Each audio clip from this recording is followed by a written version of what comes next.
How to add calendar in Notion 2025.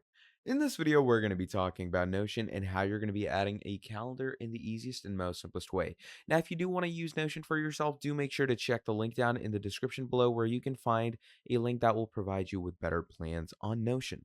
Now, once you've checked the link out and created a proper account and ad for yourself, what you're going to be doing is, first of all, you're going to be starting off with creating a new page. Okay. So once we have added a page, you can go ahead and give this page any title whatsoever that you require. So let's say I'm going to call it calendar. Okay.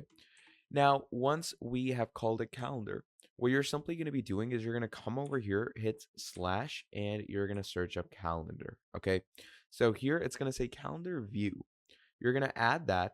And now it's going to say link or create a database for this calendar. So that is exactly what you're going to do. You're going to go ahead, create a database. And obviously, we're going to go with new calendar. You can give this any name like work. And once you give it that name, here you have it. You have a proper calendar added in Notion. So that is pretty much about it for this video. Thank you for watching till the end, and I'm going to be seeing all of you in the next video. Have a great day. Goodbye.